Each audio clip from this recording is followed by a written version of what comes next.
guys, thanks for visiting my channel. Today we're going to be making some delicious apple butter. It's a beautiful fall day and the perfect time for getting those delicious fall scents going through the air in your kitchen. So what we're going to do is we are going to make ours on the stove. Now you can also make apple butter in the crock pot, but it takes a lot longer than it does on the stove, and I kind of want to get the process going and get things done today. But if you do it in the crock pot, it's a good idea to start it the night before because it is a long cooking process. So we're going to do ours on the stove, and we're going to start off with 5 pounds of apples, and you just want to coarsely chop them. I've just chunked my apples, and to that we are going to add 2 cups of apple cider. Now you could also use 2 cups of water, or you could use 2 cups of apple juice instead of the cider, but I really love the flavor of the cider. So we're going to get it started cooking. Just one word on your apples: you just want to use some nice saucing apples. I have a combination, and you heard me talk about this in my applesauce video and in the apple pie video. Anytime you're cooking something with apples, if you use a few varieties, it gives you more depth of flavor and it's a more complex flavor. So in my mind, that's a little more delicious. So I've used a combination of Honeycrisp, McIntosh, and Jonah Gold, but any type of saucing apple will work really well. So I put my apple cider and my apples in here. We're going to turn our heat to high, put the lid on our pot, and you want to use a nice heavy bottom stock pot. You also want to use a pot that has a larger cooking surface. The larger your cooking surface of your pot, the faster your apples will cook and break down. We're going to cook them for about 20 minutes until they soften with the lid on. We want to bring them up to a boil and then reduce our heat to a medium, and then cook them for about 20 minutes until they're nice and tender. And then we're going to add some other ingredients and then let them cook long and slow. So when we get there, I'll bring you back. Okay guys, it's been about 20 minutes. And my apples are starting to get really tender, and actually some of them have really started to break down. So what we're going to do now is you can either use a potato masher and mash them, or if you want a really smooth apple butter, you can use an immersion blender, which is what I'm going to do. And we're going to go ahead and blend the apples.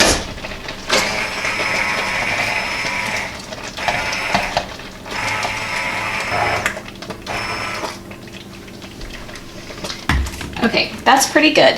Now we're going to add 1.5 cups of brown sugar, and mine is lightly packed. We're going to add that to our mixture, and then we're going to add some delicious spices. We're going to add 2 teaspoons of ground cinnamon, and you can change up your spices however you like. And we're going to use 1/2 teaspoon of ground cloves and 1/2 teaspoon of nutmeg.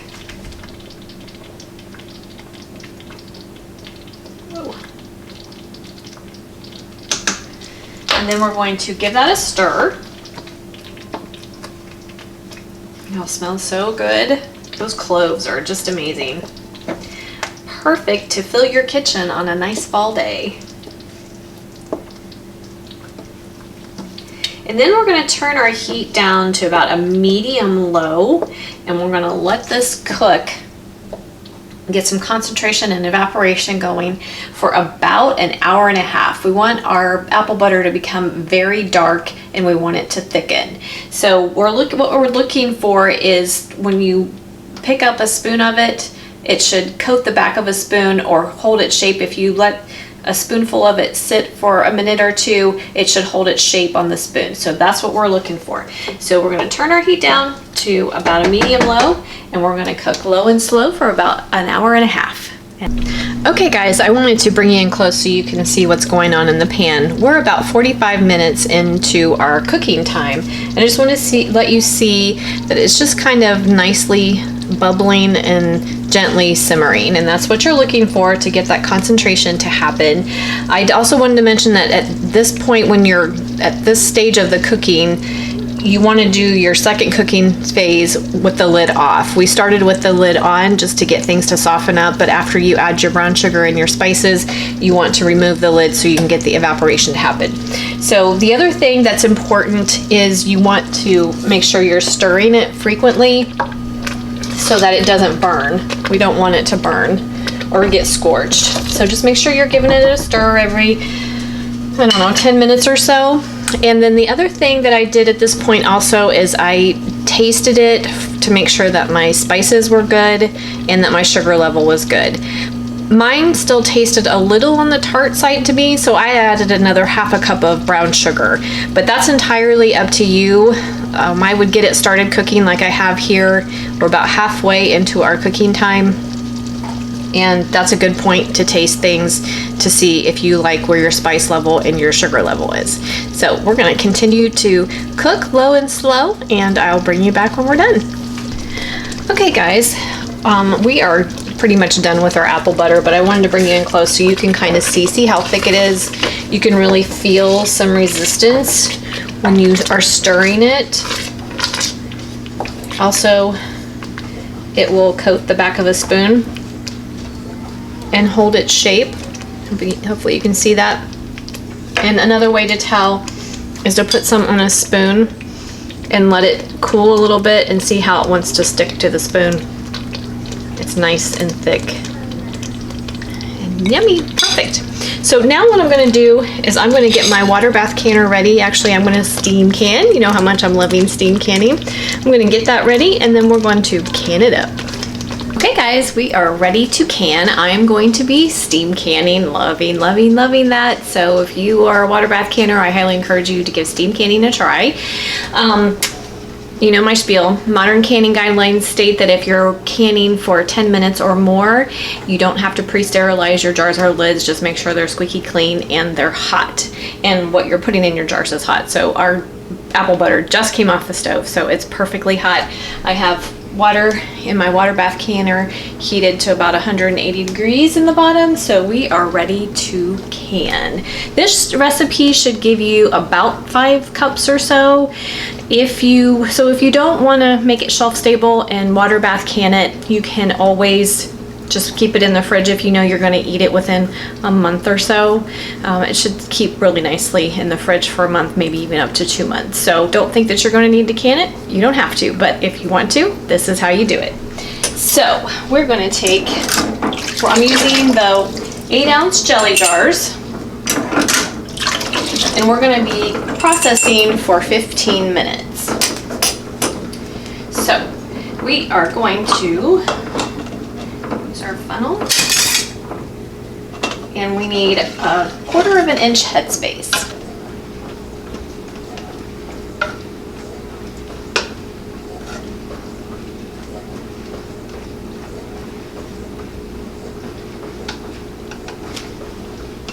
Nice and thick. So yummy, and my kitchen smells amazing.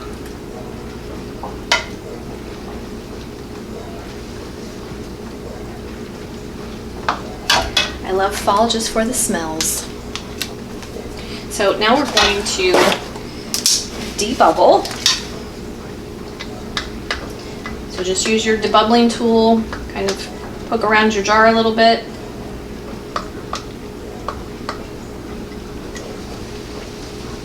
Make sure you've maintained your 1/4 of an inch headspace, and then we're just going to take a paper towel and wipe our rim. And then center our lids.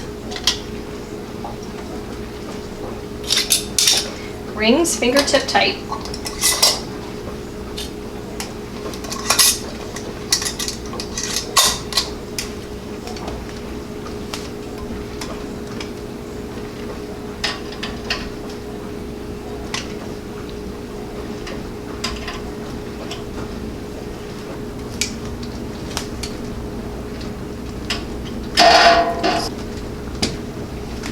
Okay, I got exactly 5 jars and a couple of tablespoons left over for tasting.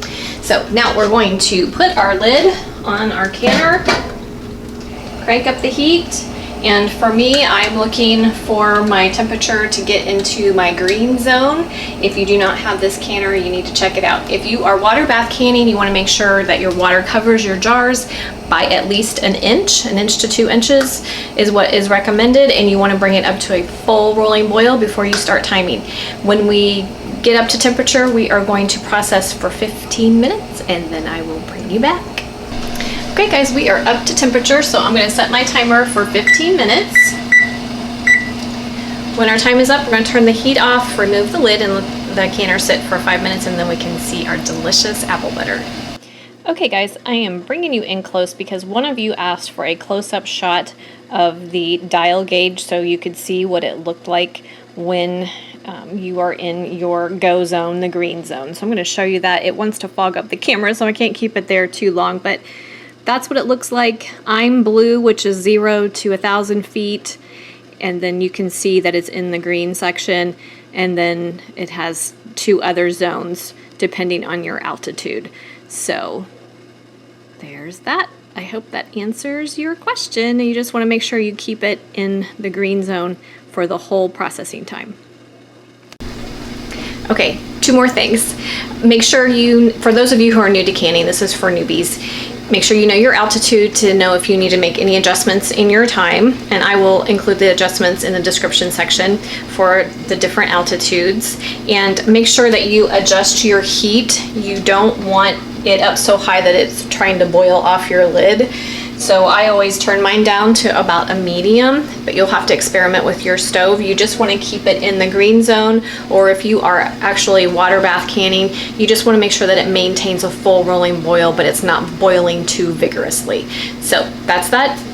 About 12 minutes now left, and I'll bring you back. Okay guys, the wait is over. When my timer went off, I turned off my heat, remove the lid. You want to open it away from you so you don't get a scorching steam bath, and then waited our 5 minutes. So now we're ready to take out our jars, and they've already started sealing. I heard them popping.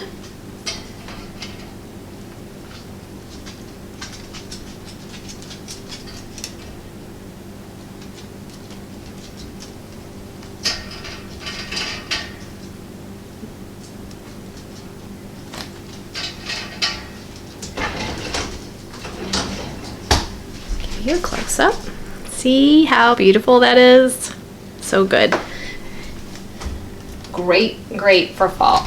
And I had, like I said, I had a little bit left, and I wanted to just show you I had a little baby guy, enough left to put in a baby jar. Look at that. Isn't it pretty?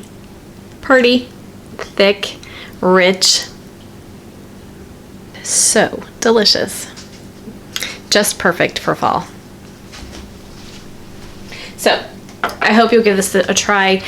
This is another one of those really easy recipes to do, and you don't have to water bath can it if you prefer not to, and if you'll eat it up within a month or 2, and it's just really great. So I hope you'll give it a try. If you have any questions or comments, leave them in the comment section for me. If you're not a subscriber, hit the subscribe button so you don't miss out on any of the fun, and I will see you next time. Thanks so much for watching.